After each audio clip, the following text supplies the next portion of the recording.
खरगोशों का नायक बना लोमड़ी। एक जंगल में नदी के किनारे के पेड़ पौधों में बहुत सारे खरगोश रहते थे, लेकिन वे सब एक दूसरे से लड़कर एक साथ नहीं रहते थे। वे सारे आहार ढूंढने के लिए अलग अलग जंगल में घूमते थे। उसी जंगल में एक चालाक लोमड़ी थी।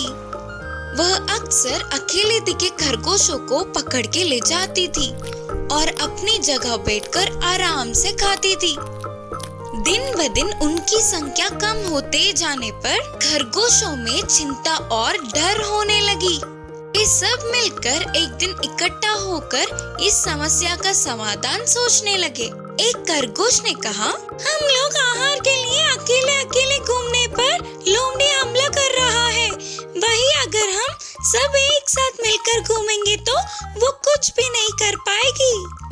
इसीलिए अब से हम लोग अपने छोटे छोटे लड़ाइयों को बाजू में रखकर मिलकर ही रहेंगे। लड़ाइयों से ज्यादा अपने प्राण जरूरी होने के कारण वे सारे मान गए। उसके अगले दिन से ही खरगोश इकट्ठा होकर घूम रहे थे। इससे लोमड़ी हमला नहीं कर सकी। ऐसे तो उसे भोजन मिलना मुश्किल हुआ। अगर ऐसे ही और थोड़े दिन भूखी रही तो उसका बीमार होना निश्चित था। सोचकर तुरंत उसे एक उपाय सूझी और वह खरगोशों के पास जाकर बोली, अरे डरो मत, मैं अभी तुम लोगों को मारने नहीं आई रे, बल्कि तुम लोगों से दोस्ती करने आई हूँ। करके लोमड़ी के बोलने पर खरगोशों को यकीन नहीं हुई। वे अपनी सावधानी में थे। फिर 2 दिनों के लिए लोमड़ी के उन पर हमला करने की कोशिश नहीं करने पर आखिर में खरगोशों ने उस पर भरोसा कर लिया। फिर एक दिन लोमड़ी उनके पास आकर बोली, तुम लोगों को देखा तो मुझे बहुत अच्छा लग रहा है रे, लेकिन एक कमी है। तुम लोगों को एक नायक की जरूरत है। अगर वो होगा तो तुम लोग और ज्यादा बलशाली होंगे ना। तुम लोगों का कोई कुछ नहीं बिगाड़ पाएगा। तब खरगोशों को समझ नहीं आ रहा था कि उनमें से कौन नायक होगा। उतने में लोमड़ी ने कहा, अरे बाबा, अगर तुम लोगों को कोई आपत्ति नहीं तो मैं तुम लोगों का नायक बनूंगा ना। अब लोमड़ी सबसे अच्छे से रहने लगी करके सारे खरगोश मान गए और तुरंत लोमड़ी ने अपनी चालाकी का प्रदर्शन किया। तो फिर क्या बोलते हो? मैं तुम लोगों का नायक हूँ ना। मेरे लिए हर रोज भोजन का व्यवस्था करना तुम लोगों की जिम्मेदारी है। इसीलिए हर दिन एक छोटे छोटे जानवर को लाते हो या फिर तुम में से कोई एक मेरा भोजन बनेगा, ये तो तुम पर छोड़ता हूँ मैं। बोलते हुए लोमड़ी हंसने लगी। खरगोशों को लोमड़ी की दुष्ट बुद्धि समझ में आ गई और वे सभी एकजुट होकर लोमड़ी पर हमला करने लगे। इससे लोमड़ी अपने प्राणों को बचाते हुए उस जंगल से दूर भाग गई। उस दिन से सारे खरगोश मिलजुल कर रहने लगे। बुद्धिमान विकास। एक गांव में अनुषा और विजय नाम के दोनों पति पत्नी थे। वे दोनों ने अच्छे से पढ़ा। उनके विकास और निकास नाम के दोनों बेटे थे। विकास 8 साल का था तो निकास 3 साल का था। उन दोनों में विकास बुद्धिमान था। वह अपनी माँ की हर बात को अच्छे से सुनकर उसका गहरा विचार करके सवाल पूछता हुआ अपने डाउट्स को क्लियर करता था। ऐसे विकास जितना बुद्धिमान था उतना ही शैतान भी था।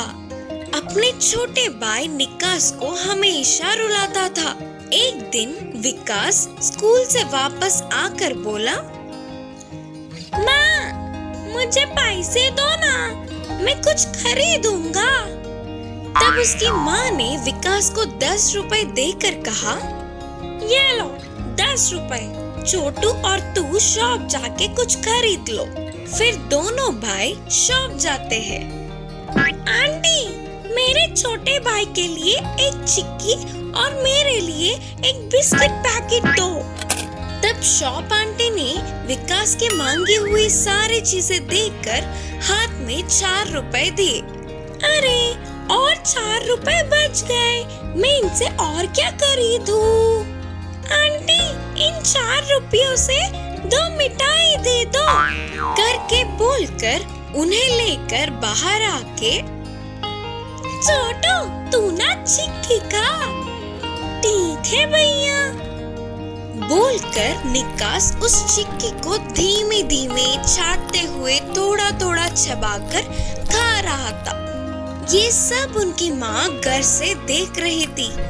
ऐसे निकास की चिक्की कितनी देर खाने पर भी खत्म ही नहीं होती। इतने में विकास बिस्किट पैकेट के सारे बिस्किट्स खा लेता और मिठाई भी एक खाकर बस दूसरा खाने ही वाला था।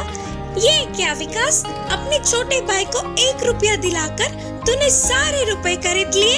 ये गलत बात है ना? माँ छोटू को ब्लड नहीं है करके डॉक्टर ने कहा था ना, और चिक्की खाने से तो ब्लड आता है, इसीलिए छोटू को मैंने चिक्की दिलाया बोलकर विकास ने अपनी बुद्धि से जवाब दिया। विकास के इस जवाब से उसकी माँ को पहले गुस्सा आने पर भी मन में विकास को पाठ पढ़ाना ही होगा करके निर्णय किया। एक दिन अनुषा गुड़ की मिठाई बना रही थी। तब उस स्वादिष्ट खुशबू को पहचानने वाले विकास और निकास, माँ मुझे दो, मुझे दो, माँ मुझे दो मिठाई, माँ मुझे दो मिठाई। रुको रुको, गरम है, हॉल में जाकर बैठो, मैं प्लेट में डालकर लाती हूँ। चलो रे छोटू, हम जाकर बैठते हैं, माँ ले आएंगे ना हमारे लिए करके बोलकर अपने छोटे भाई को लेकर हॉल में बैठे इंतजार कर रहे थे।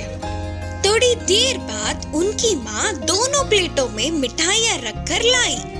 तो विकास अपने आप को रोक न पाते हुए विकास अपने प्लेट को लेकर देखा तो उसके प्लेट में बस एक ही मिठाई थी। वही उसके छोटू का प्लेट मिठाइयों से भरा था। माँ! यह देख विकास गुस्से से अपनी माँ से कहा, क्या हुआ मेरे बच्चे? फिर विकास ने गुस्से से कहा, माँ क्यों आपने छोटू को इतने सारे मिठाई दिए और मुझे बस एक ही दिया? हाँ बेटा, छोटू को ब्लड नहीं है ना, और गुड़ खाने से ब्लड आता है, इसीलिए छोटू को इतने सारे मिठाई करके जवाब दिया। तब विकास को अपनी गलती का एहसास हुआ और विकास अपने मन ही मन सोच रहा था कि अरे रे, अगर मैं छोटू को एक बराबर दिलाता तो मुझे भी मिठाई उसके बराबर मिलती। सही है ना माँ? बोलकर उस एक ही मिठाई को थोड़ा थोड़ा करके खा रहा था। इस कहानी की सीख है कि हम अपने सामने वालों को एक बराबर समझेंगे तो हमें भी बराबर का हक मिलेगा। 2 हिरणों की दोस्ती।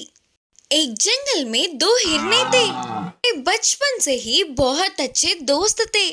वे दोनों कहीं भी एक साथ ही जाते थे और एक साथ ही खाने के लिए आहार कमाकर मिल बांट कर खाते थे और उनकी भूख मिटने के बाद पूरे जंगल में खुशी से उछलते थे। एक बार ऐसे ही आराम से रहने वाले हिरणों के पास हवा में उड़ते हुए आने वाले कौवे ने चिल्लाया, भागो भागो, शिकारी यहीं पर आ रहा है, तुरंत भागो यहाँ से। उस कौवे की बातों को सुनते ही 2 हिरने एक क्षण की भी देरी ना करते हुए उधर से भागने लगे। बहुत दूर आने के बाद उन्हें पता चला कि वे रास्ता भटक गए। भाग भाग कर थक गए होंगे ना, तो उन्हें बहुत तेज की प्यास लगी, लेकिन कहीं पर भी पानी नहीं दिखा। पानी की खोज में और थोड़ी दूर गए।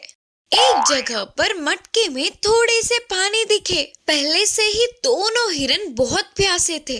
ज्यादा पानी पीने पर ही उनकी प्यास बुझेगी। उस पूरे मटके के पानी पीने पर भी उनमें से एक की भी प्यास पूरी तरह से नहीं बुझेगी। तब पहली हिरन ने कहा, इस पानी को तू पी ले, वैसे भी मुझे उतनी प्यास नहीं लग रही है। नहीं नहीं, तू पी ले, मैं कुछ भी सह लूंगी, लेकिन तू प्यास सह नहीं पाएगा ना। ऐसे दोनों तू पी ले नहीं तू पी ले करके एक दूसरे को बोलने लगे। ऐसे तो कोई फायदा नहीं करके आखिर में दोनों ने मिलकर पानी पीने का निर्णय किया। दोनों एक साथ ही पानी पीते हुए बहुत देर हो गई, फिर भी मटके में से थोड़ी सी भी पानी कम नहीं हुई। ये सब कुछ पेड़ के ऊपर से देखने वाला बंदर नीचे उतरकर उन हिरणों के पास आकर पूछा, तुम दोनों पानी क्यों नहीं पी रहे हो? अगर मैं पानी पीऊंगी तो मेरे दोस्त के लिए कम होगा ना। मैं तो मेरे दोस्त के लिए ही नहीं पी रही हूँ। उनके जवाब को सुनकर बंदर चौंक गया और बोला, तुम लोगों ने एक दूसरे के लिए त्याग किया है। दोस्त हो तो तुम दोनों के जैसे होना चाहिए। बोलकर उनकी बहुत तारीफ की। उसके बाद वह बंदर पास की एक छोटी सी तालाब के पास ले गया। उधर दोनों हिरणों ने पर्याप्त पानी पीकर अपनी प्यास को बुझा लिया। इस कहानी की शिक्षा है कि दोस्ती किसी चीज का लालच नहीं करता, बल्कि देना सिखाता है। माँ बतख की चतुरता। एक जंगल के नदी में माँ बतख अपने बच्चों के साथ मिलकर रहती थी। ये सब नदी में आराम से घूमकर उनके लिए पर्याप्त भोजन को समेटकर खुशी से रहते थे। एक दिन सबसे छोटी बतख ने अपनी माँ से कहा, माँ, हमने आज तक इस जंगल का सैर नहीं किया। सिर्फ एक बार हमें अपने साथ ले जाकर दिखाओ ना, करके पूछी। इसके लिए माँ बतख के मानने पर अगले दिन ही जंगल का सैर करने की सोची। जैसे सोचा था बिल्कुल वैसे ही अगले दिन सुबह ही माँ बतख ने अपने बच्चों के साथ नदी से बाहर निकलकर जंगल की ओर चल पड़े। ऐसे बतख के सारे बच्चे खुशी से झूमते हुए माँ के पीछे पीछे चल पड़े। जंगल में थोड़ी दूर जाते ही माँ बतख को बस थोड़ी ही दूर में एक भेड़िया दिखा। अपने बच्चों से कहा, बच्चों, दूर से वह भेड़िया इसी तरफ आ रही है। तुम सभी फौरन पास के नदी में चले जाओ, करके धीमी आवाज में बोली। माँ के कहने पर सारे बच्चे नदी की ओर भागने लगे। तुरंत माँ बतख ने अपने पंखों को फैलाते हुए बहुत ही मुश्किल से चलने लगी। एक तरफ भागने वाले बच्चे तो दूसरी ओर ना चल पाने वाली माँ बतख को देखकर, बतख के बच्चे तो मेरे एक दांत के लिए भी काफी नहीं होंगे। शायद माँ बतख घायल हुई होगी, इसीलिए तो कहीं नहीं जा पाएगी। इससे खाके मैं अपनी भूख बुझाऊंगा। हंसता हुआ बोलकर भेड़िया माँ बतख की तरफ आने लगा। इतने में सारे बतख के बच्चे नदी में चले गए। यह देखने वाली माँ बतख ने अपने पंखों को सीधा करके एक ऊंची उड़ान भरी और नदी के बीच जाकर बैठ गई। माँ बतख को देख सारे बच्चे खुशी से उछल पड़े। एक झटके में घटित घटनाओं से भेड़िया चौंक गया और सोचने लगा कि अरे, ऐसे हाथ लगे बतख अपने बच्चों के साथ साथ बच के निकल गई। सोच के अपने आप को कोसता हुआ उदास होकर उधर से चला गया भेड़िया।